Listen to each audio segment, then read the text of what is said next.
Hello everyone, welcome back to my channel. आप सभी को गुड आफ्टरनून। तो कैसे हैं आप सब? आशा करती हूँ कि आप सभी बहुत अच्छे होंगे।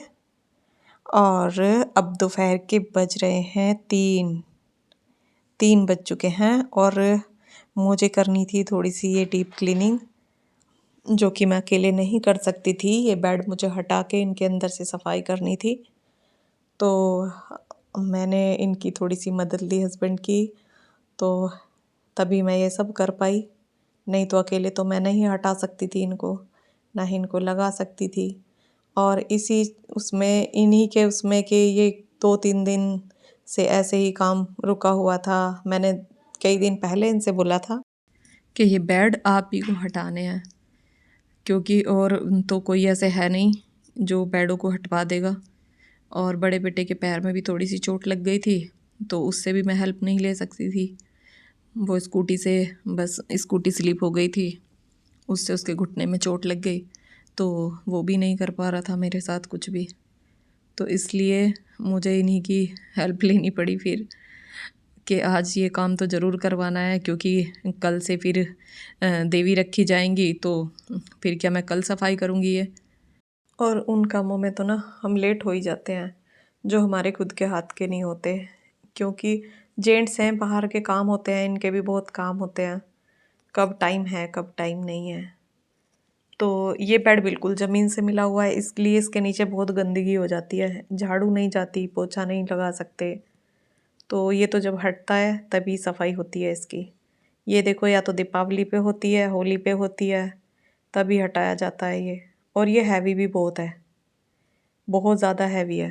पीछे से भी बहुत ज़्यादा चौड़ाई है इसकी, तो इसमें अकेले तो कोई सफाई कर ही नहीं सकते।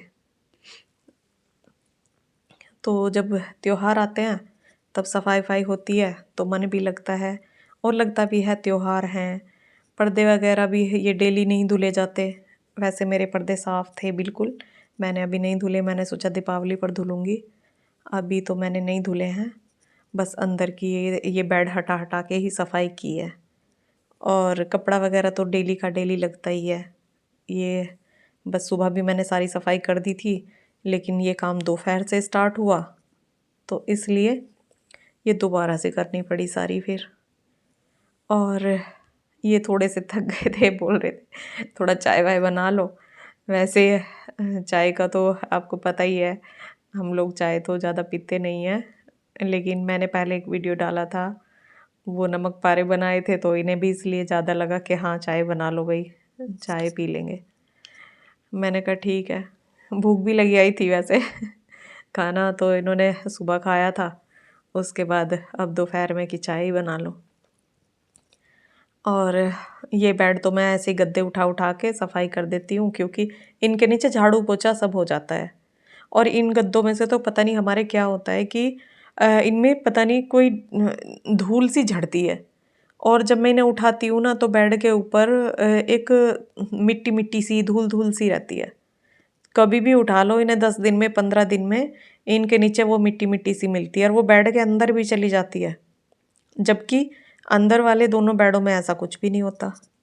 इस बेड के जो गद्दे हैं ना, इनमें से ही कुछ निकलता है। और ये है टेबल लैंप। अब मुझे ये साफ़ करना था, मैं बहुत टाइम से सोच रही थी। ये ना ऊपर से मुझे ऐसे ही लग रहा था बहुत गंदा गंदा सा, तो मैं सोच रही थी ये खुलेगा कैसे। ये मुझे पहले तो खोलना नहीं आ रहा था, फिर मैंने इसे खोल लिया और सर्फ यूँ ही लगा के, और बर्तन साफ़ करने का जो स्कॉच ब्राइट जो चूना होता है ना, क्योंकि ब्रश तो मैं इसमें मार नहीं सकती थी, तो उससे मैंने उसे साफ़ किया और वो एकदम चमक गया। तो अब मैं आ गई किचन में, और किचन में ये मिरर जो हैं, इनसे मैं इतनी परेशान होती हूँ, क्योंकि ये बिल्कुल गैस के ऊपर आ रहे हैं, और किचन में चिमनी भी मैंने नहीं लगवाई हुई है, तो ये बहुत गंदे हो जाते हैं बहुत जल्दी। वैसे मैं तो कोशिश तो ये रहती है कि मैं कोई भी ऐसे जैसे तड़का लगाती हूँ तो बिल्कुल ढक कर रखती हूँ, और किचन में मतलब उड़ने नहीं देती बिल्कुल भी। लेकिन फिर भी ये हफ्ते 10 दिन में तो मुझे साफ़ करने ही करने पड़ते हैं। और अब भी ये साफ़ थे, लेकिन फिर मैंने सोचा फिर भी कर देती हूँ, थोड़े बहुत गंदे से हो रहे हैं तो फिर भी कर देती हूँ, और साफ़ हो जाएंगे, तो इसलिए मैंने ये साफ़ कर दिए। और ये लुक तो अच्छा देते हैं, लेकिन गंदे बहुत जल्दी होते हैं। और ये देखो किचन तो साफ़ हो गई है, बिल्कुल क्लीन कर दिए मैंने। जो डब्बे थे मसालों के वो सब साफ़ कर दिए। और अब मेरी रह गई है वॉश बेसिन की क्लीनिंग। वॉश बेसिन साफ़ करना है, उसकी ड्रॉ वगैरह में जो सामान रखा रहता है वो गंदे हो ही जाते हैं, गीले हाथ जाते हैं उसके अंदर तो गंदगी सी हो जाती है, इसलिए मैं इसे साफ़ करती रहती हूँ अंदर से। और इसी के अंदर फिर सारा सामान भी आ जाता है। तो अब मैं इसकी सफाई कर लूँगी। और कमर में दर्द होने लगा था, इसलिए मैंने बेल्ट बांध ली थी, क्योंकि कुछ सामान मैंने उठा भी लिया था और वेट उठाते ही तो मेरी कमर में दर्द बनना शुरू हो जाता है। और अभी बनना शुरू हो रहा है, वैसे 2-3 महीने से ज़्यादा हो रहा है। उससे पहले तो मैं ठीक हो गई थी बिल्कुल, लेकिन अब इतना रिलैक्स है कि हाँ झुक भी पा रही हूँ। नहीं तो एक टाइम तो अभी 2 महीने पहले ऐसा हो गया था, मैं झुक भी नहीं पा रही थी, मतलब चलने में भी प्रॉब्लम हो रही थी। और अभी आपको एक बात और बता दूँ, वीडियो को जो फर्स्ट टाइम देख रहे हैं वो सब्सक्राइब ज़रूर कर लें, क्योंकि अब 2 दिन बाद मेरा जन्मदिन है और मैं आप लोगों को एक ऐसा सरप्राइज़ देने वाली हूँ कि जो मेरे ही काम का नहीं है। वो सरप्राइज़ मेरे लिए ही नहीं है, आप लोगों के काम का भी हो सकता है। अगर आप चाहेंगे तो आप भी इस तरह से कर सकते हैं, बर्थडे इसी तरह से मना सकते हैं। और ऐसे करके देखो, आपको मैं सरप्राइज़ है तो मैं बताऊँगी नहीं, वो तभी आप देखोगे। और वो सब करके आपको देखो कितनी खुशी मिलती है, कितना अच्छा लगता है कि हमने कुछ किया है। तो जो चैनल पर फर्स्ट टाइम आए हैं वो प्लीज़ सब्सक्राइब कर लें, क्योंकि मेरा नोटिफिकेशन आपको जा सके, आप मेरी वीडियोस देख सको।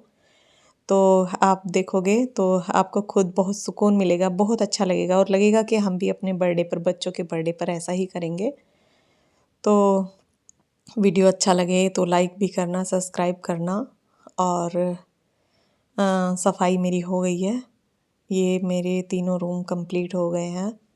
और ये इधर मैंने सिलाई मशीन रखी हुई है, क्योंकि मैं अपने कपड़े खुद ही सिलती हूँ। तो सफाई हमारी कंप्लीट हो गई है, करते हैं व्लॉग का एंड, मिलते हैं नेक्स्ट वीडियो में, तब तक के लिए राधे राधे।